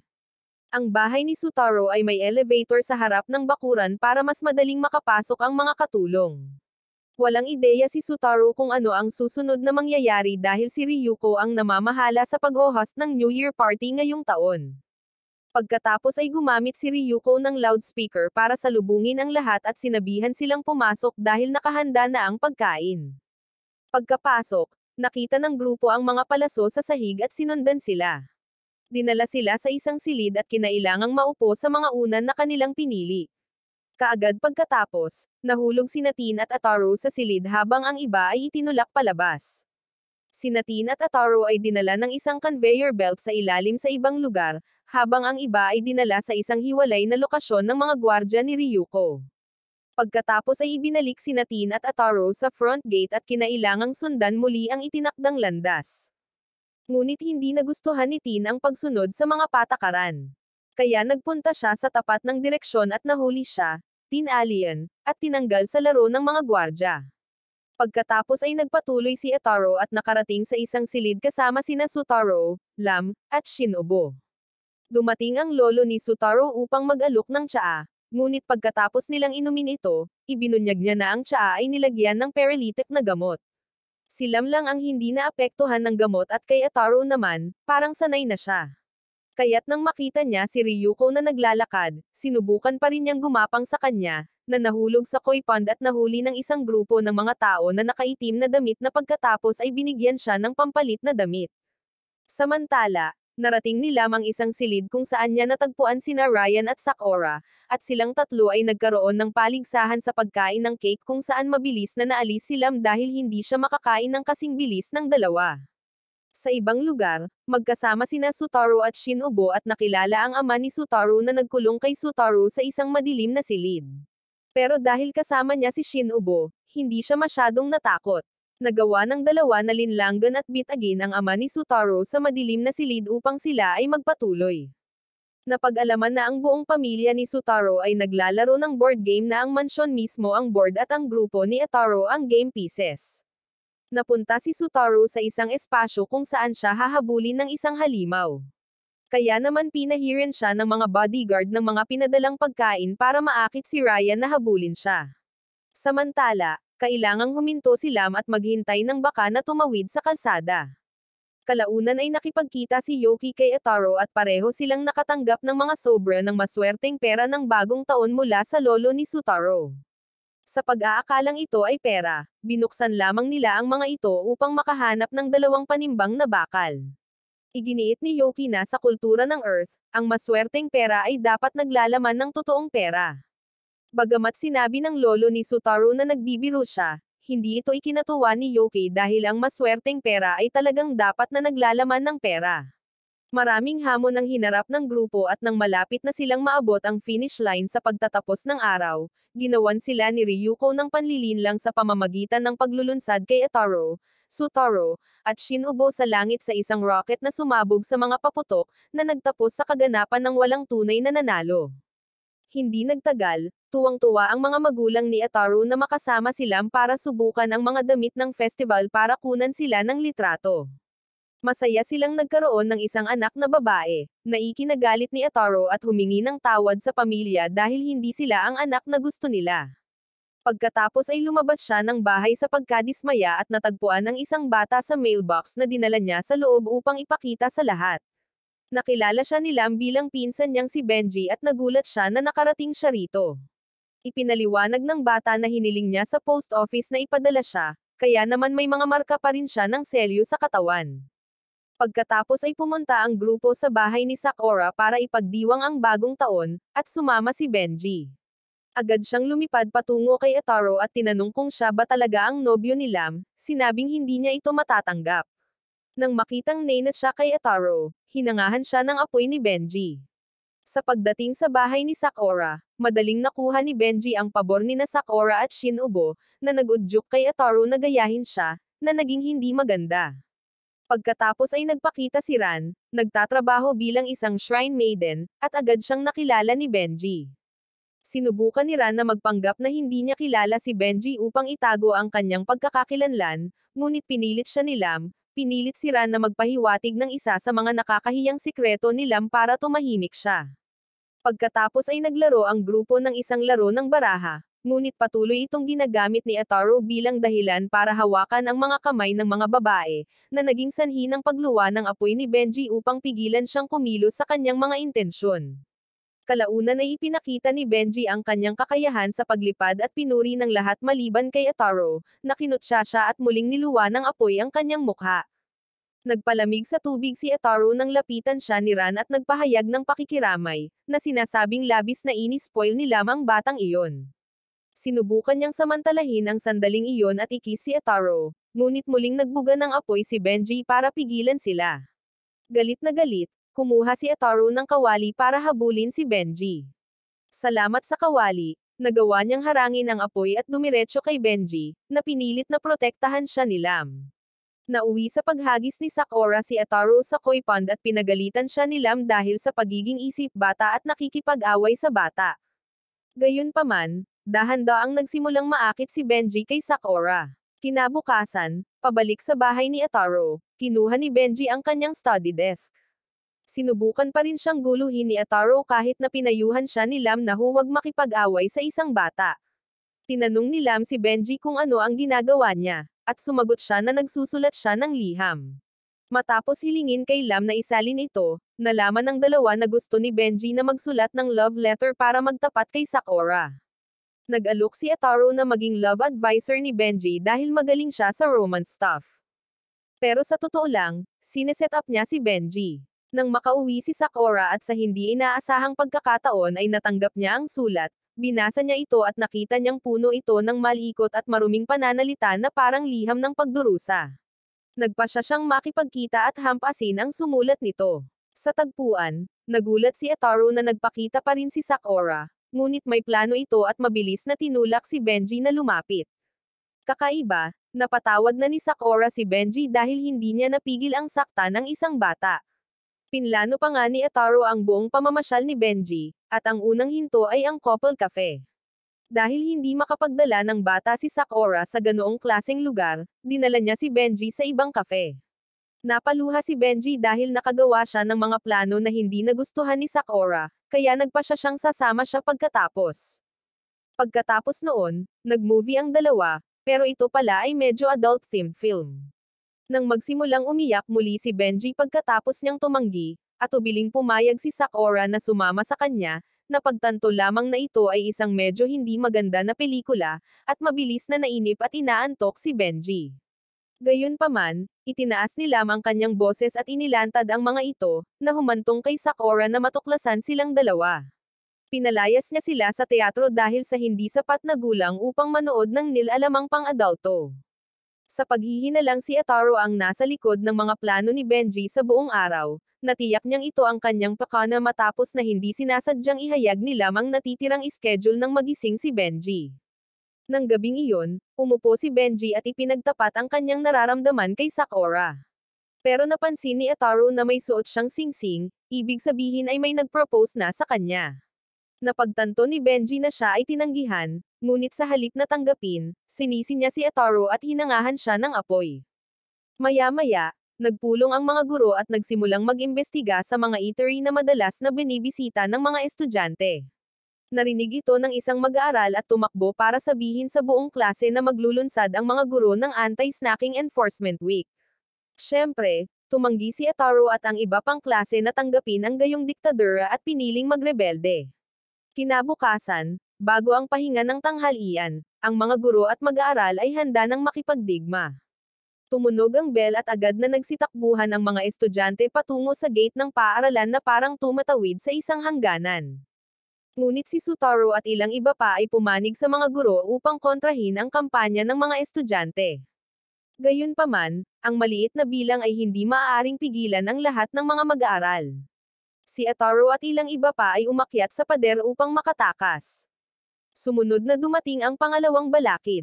Napagmasdan nila ang karaniwang estudyante na pumupunta sa mga tindahan ngunit wala silang nakitang mga gwardya. Kaya sinubukan nilang pumasok at tinanong kung nasa paligid ang kanilang guro. Ang sabi ng tindera ay wala, ngunit ang totoo, nagtatago ang guro sa loob, naghihintay na mahuli ang sinumang kumain ng pagkain. Nang mailabas ang pansit, sinenyasan ng tindera si Ataru na tumakbo. Naunawaan niya at agad na tumalon ang guro, na napilitang tumakas ang grupo. Hindi nagtagal ay sumama sa kanila ang ibang mga estudyante dahil binabantayan din ang ibang mga tindahan. Hinarang sila ng grupo ni Sutaro, ngunit nakiusap sa kanya ang mga babae hanggang sa sumuko siya at pinayagan sila. Sinamantala ito ng mga lalaki sa pamamagitan ng pag-cross-dressing para makalusot.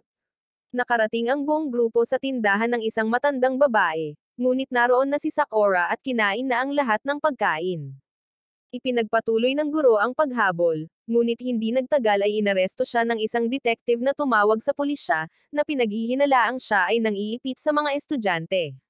Ang detective na iyon ay nagtrabaho para sa shopping district, at dahil ang mga estudyante ay mahalagang mga customer, sila ay sabik na tumulong. Naghiwa-hiwalay ang mga estudyante para maaga ang atensyon ng mga guro.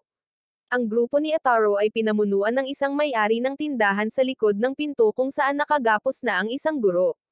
Si Shinobu ay nagtatrabaho ng part-time doon at ayon sa may-ari, ito ang pinakaligtas na lugar para sa mga estudyante.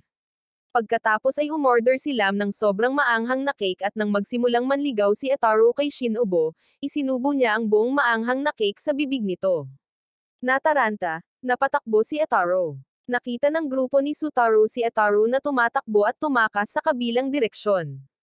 Sa daan, dalawang guro ang nagpapahinga. Nabangga ni Sutaro ang mas matanda at nagpatuloy sa pagtakbo, at nabangga ni Ataru ang parehong matandang guro. Ipinagpalagay ng nakababatang guro sa malapit na ang matandang guro ay buong kabayanihang nagsakripisyo ng sarili at hinimok ang iba na sundin ang kanyang halimbawa at parusahan ang mga estudyante, bagamat sa katotohanan ay magaling ang matandang guro. Gayunpaman, determinado ang mga estudyante na lumaban para lang makakain. Nagsagupaan ang dalawang panig sa buong hapon, at ang unang araw ng Anti-Snacking Week ay nauwi sa tabla. Pagkalipas ng ilang araw, muling inilibre si Benji sa labas ng isang grupo ng mga dalagang babae. Naiinggit si Ataru dahil ang batang lalaki ay kinagigiliwan ng bawat babae. Pagkatapos ay nagtanong ang tatlong babae tungkol sa taong nag-propose kay Sakura at ibinunyag niya na ito ay si Sub-Ami, isang lisensyado at sertipikadong espiritista at para siyang perfect match. Ngunit gusto ni Benji na tiyakin na ang kapalaran ni Sakura ay tunay na nakahanay kay Sub-Ami. Inilabas ng batang lalaki ang isang device na naglalaman ng isang ad para sa mata ng propeta, isang tool na tumutulong sa mga user na makita kung sino talaga ang kanilang soulmate. In-order ito ng bata at ipinakita kay Sakura para subukan, ngunit hindi siya naniwala dito. Kaya, sinubukan ito ni Shinobu. Nang tingnan ito ni Shinobu ay nagulat siya at hindi makapaniwala sa kanyang nakita. Sinubukan din ito ni Lam, ngunit ang kalahating nagpakita ay si Ryan, habang si Ran ay tumingin din at nakita si Ataru. Walang sino man sa kanila ang nangahas na sabihin ito ng malakas, alam na kung gagawin nila, ang isa ay magiging balistiko. Napansin ni Sakura na tumahimik ang tatlong babae, kaya tinanong niya kung ano ang nakita nila. Inamin ni Shinobu na nakita niya ang imahe ni Sub-Ami dito. Kaya kinailangan din itong subukan ni Sakura at nakita niya sina parehong Sutaro at Ataru sa loob nito. Sa pagkakataong iyon ay nakasalubong na ng dalawa si Sub-Ami sa labas at sabay silang pumasok para tingnan kung ano ang nangyayari at nahuli lang sila ni Sakura. Pagkatapos ay pinagalitan niya sina Sutaro at Ataru dahil talagang naniniwala siyang mapapangasawa niya silang dalawa. Napagtanto nito sina Lam at Ran kung ano ang nangyayari at nagsimulang mag-away ang mga babae para makuha muli ang kanilang mga nararapat na kasintahan. Samantala, si Sab-Ami ay pinamumunuan ni Shin Ubo sa kanyang inaakalang kapalaran. Ngunit ang maliit na Benji, na umalis ng mas maaga, pagkatapos ay narinig mula sa vendor na sila ay hindi sinasadyang naghatid ng isang may sira na produkto, at ang may sira na bersyon ay magpapakita sa taong, kung ikinasal, ay haantong sa kasawian. Ang totoong item ay naihatid ng maglaon, ngunit noong panahong iyon ay tila huli na. Hindi nagtagal, isang binatang may dalang hagdan ang bumungad sa paaralan at umakyat sa loob. Binalaan niya ang guro na huwag makialam at baka may mangyari. Pero ang nangyari lang ay nahulog siya sa hagdan. Samantala, nasa kalagitnaan ng baseball match sina Ataru at Sutaro. Sinadya ni Ataru ang pagkatalo ng laban kapalit ng 10 swimming ticket. Nang ihagis niya ang bola ay nataman ito ni Sutaro ngunit natawag siya ng foul at lumipad ang bola at tumama sa binata na nagtatago sa puno. Nahulog siya at nilunok pa ng literal ang bola. Pagkatapos ay ipinaalam ni Sutaro sa lahat na ito ay si Tubi, anak ng nangungunang pangkat sa paggawa ng mga gamit sa palakasan. Ang mga pamilya ni Sutaro at Tubi ay magkaaway at puno ng sama ng loob sa mahabang panahon. Kaya maraming beses na silang nag-away. Sa isang pagkakataon, nagkaharap sila sa isang baseball match. Ngunit imbes na maglaro ng normal, ibinato nila sa ulo ng isa't isa ang kanilang mga kagamitan. Nanalo si Sutaro dahil ang isang baseball bat ay nagdulot ng higit na pinsala kaysa sa isang bola. Pagkatapos nito, umakyat ng bundok si Tubi para magsanay at bumalik taon-taon para hamanin muli si Sutaro. Ngunit halos 20 laban ang lahat ay natapos sa isang draw. Kaya sa pagkakataong ito ay muli siyang bumalik para sa isang rematch. Gayunpaman, si Sutaro ay nasa gitna ng panloob na paligsahan ng paaralan, kaya kinailangan niyang ipagpaliban ang tunggalian. Biglang dumating si Ryuko na nakasakay sa kabayo at naramdaman niya na nakakaawa si Tubi na pumunta dito hanggang hindi pinansin. Kaya gusto niyang hayaan ni Ataru si Tubi na sumali sa team dahil matagal na itong may nararamdaman para sa kanya. Nang marinig ito ng dalawang lalaki, hinampas nila si Tubi. Ngunit one-sided ang pag-ibig ni Ryuko dahil kinasusuklaman ni Tubi ang mga babae dahil sa pang-aasar ni Ryuko mula pagkabata. Nakipagpustahan si Ryuko at Sutaro kung manalo si Sutaro, isusuko ni Ryuko ang nararamdaman niya para kay Tubi. Hindi tinanggap ni Ataru na may nakapasok sa koponan nang hindi nalalaman ang kanyang kakayahan. Kaya sinubukan niya si Tubi, na talagang naging masama. Gayunpaman, tinanggap pa rin siya ni Ataru dahil target niyang matalo. Kasalukuyang nakatabla ang iskor, kaya hindi pinayagang maka-iskor ang koponan ni Ataru. Ipinadala ni Ataru si Tubi sa paghampas at siguradong masama siya dito. Ngunit umaasa si Ryuko na matamaan niya ang bola kahit anong mangyari. Kaya ang mga lalaking nakaitim ay gumawa ng kanilang hakbang. Pinahinto nila si Sutaro at diretsyong dinala ang bola kay Tubi para tamaan. Hinaranggan din nila ang sinumang sumusubok na isabotahe si Tubi. Kaya kinailangan ni Ataru na subukan at pigilan siya sa huling base. Gayunpaman, ang base na iyon ay nilagyan na ng butas na hinukay ni Ryuko. Sinubukan ni Ataru na itag kay Tubi ang bola, ngunit nalunok niya ito at pagkatapos ay nagsuka ng isang bangkos ng iba pang mga bola, na naging dahilan upang matapos ang laban sa isa pang tie, na nangangailangan ng mga karagdagang inang. Hindi nagtagal, nagtatago si Tubi sa ilalim ng tulay sa loob ng bahay ni Sutaro, naghahanap ng paraan para hamanin siya muli. Ngunit nawawala si Sutaro noong araw na iyon, kaya ipinasyal ni Ryuko ang kanyang mga octopus na alagang hayop sa halip. Nang makita ni Tubi na may dumaan, naghagis siya ng pabigat at sulat sa tulay. Nakuha ni Ryuko ang sulat at naisip na ito ay isang liham ng pag-ibig mula kay Tubi. Ang isa sa mga pugita, nagalit sa pagkakaroon ng bigat na itinapon sa ulo nito, ay inihagis ito pabalik at tinamaan si Tubi sa ulo. Dumating si Sutaro sa sandaling iyon, na ikinulong ni Ryuko sa isang semento mula kagabi. Napansin niya ang liham ni Tubi at pinagbawalan si Ryuko na magkaroon pa ng nararamdaman para kay Tubi, ngunit tumanggi ito at nagpasabog ng bomba para tanggayan si Sutaro.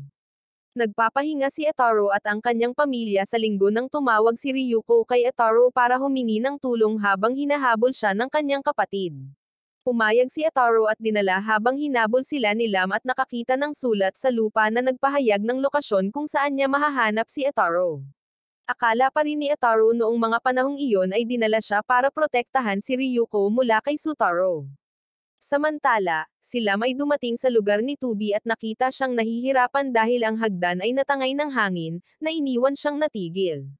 Hinawakan ni Lam ang kanyang binti at ibinagsak siya. Pagkatapos, napansin ni Tubi na dumating na rin si Ryuko at naisip niyang dumating ito para itigil ang kanilang tunggalian. Pagkatapos ay kinaladkad si Tubi ng mga tauhan ni Ryuko sa lupa, habang si Lam ay sinubukang ipaalala kay Etaro na ginagamit lang siya. Isang taong nakaitim ang nagpahayag ng kanyang sarili na si Sutaro, na determinadong huwag ibigay ang kanyang kapatid na babae. Si Tubi, na noon pa man ay gustong talunin si Sutaro at nagsanay ng husto para dito, ay kinilala ni Sutaro, na nangakong papayag siyang pakasalan ang kanyang kapatid na babae kung manalo siya. Kanina pa hinihintay ni Etaro ang pangungusap na iyon at sumugod siya upang kunin ang espada ni Sutaro at itinapon siya. Sinubukan ni Sutaro na mabawi ang kanyang balanse, ngunit tinamaan siya ni Lam ng kidlat, na naging sanhi ng isang kahoy na poste na tumama sa kanyang mukha. Nanalo si Lam sa laban, ngunit kinailangan ni Etaro na tumakas kasama si Ryuko dahil alam niyang hindi siya magugustuhan ni Lam. Gayunpaman, hindi nagtagal ay bumalik si Sutaro at sinipa si Etaro. Nasalo siya ni Lam sa himpapawid at si Ryuko, na ayaw nang guluhin pa si Etaro, ay tumalon pababa, at damapo sa mukha ni Tubi. Naniniwala siya na isinakripisyo ni Tubi ang kanyang sarili para iligtas siya. Mas hindi ito naintindihan ni Sutaro, kahit na sinubukan ni Tubi na ipaliwanag na wala siyang romantikong damdamin para kay Ryuko. Nang banggitin ni Sutaro ang love letter, inilabas ni Lam ang sulat na kinuha niya kanina. Inakala ni Tubi na ito ay isang sulat ng tunggalian, ngunit ito ay nakasulat sa magandang papel na parang isang liham ng pag-ibig. Gusto noon ni Sutaro na tapusin ang tunggalian, ngunit kahit na sinabi ni Ryuko na gusto niyang tulungan si Tubi, siya ay nagdulot ng mas maraming problema sa kanya. Inabot niya sa kanya ang isang palakol, na inihagis niya pataas, na pinutol ang isang tumpok ng kahoy. Sinubukan niyang tulungan siyang makaiwas sa pamamagitan ng paghagis ng anchor sa kanyang ulo. Nang sinubukan niyang bigyan siya ng sandata, inihagis niya ang isang buong barbell sa kanyang leeg, na nagpatamba sa kanya. Habang sinusubukan niyang tumakas, napaatras siya ng isang granada patungo mismo kay Ryuko. Kinilala ni Sutaro ang pagsisikap ni Tubi, kahit na palagi siyang nagdurusa dahil kay Ryuko at nagpa siya na hayaan silang magkasama. Sa isang magandang araw, nakita ni Lam si Ran na namimili para bisitahin si Ryan. Sinadyang lumapit si Lam para tanungin ito, ngunit sinalubong siya ng agresibong tugon mula kay Ran, kaya sumuko siya. Nang dalhan ni Ran ng pagkain si Ryan ay nilamon niya ito at saka kumis sa pisngi nito na ikinatuwa niya. Maya-maya ay bumalik siyang masaya para sabihin ito kay Lam. Nang bumisita si Lam sa bahay ni Ran, nakita niyang malugod siyang tinatanggap ni Ran kaya naghinala siya sa isang balak. Ngunit sinabi lang ni Ran na gusto niyang makipagpayapaan at sinabi sa kanya na kinas siya ni Ryan. Tunay na masaya si Lam para sa kanya, kaya napagtanto ni Ran na tunay na mabuting kaibigan si Lam. Pag-uwi ni Lam, nadatnan niyang pinuntahan siya ni Ryan. Sinabi ni Benji sa kanya na si Ryan ang lumapit kay Lam, ngunit naniniwala si Lam na nagtutu-timing siya kay Ran. Samipot tuloy si Ran at laking gulat niya nang makita si Ryan kasama si Lam, sa pag-aakalang may nararamdaman pa rin si Lam para kay Ryan. Binanggit ni Ran ang kiss na ibinigay ni Ryan sa kanya, ngunit hindi niya ito maalala. Pagkatapos ay binigyan ni Benji si Ran ng isang cake upang pasiglahin siya, na kinain niya ng buo, na nag-iwan ng mga dumi sa kanyang bibig. Doon naging malinaw kung bakit siya kinas ni Ryan, ngunit hindi ito namalaya ni Ran, kaya nanatili siyang masaya tungkol dito. Makalipas ang ilang araw, niyaya ni Ran si Lam na kumain at nagreminisce. Noong mga bata pa sila, minsan niyaya ni Ran si Lam para sa isang sleepover. Nabasa ni Ran ang kama noon, kaya mahigpit ang kanyang ina na hindi na ito mauulit. Nang gabing iyon, kailangan ni Lam na gumamit ng banyo, ngunit sa halip na pumunta, nakipagpalitan siya ng pwesto kay Ran.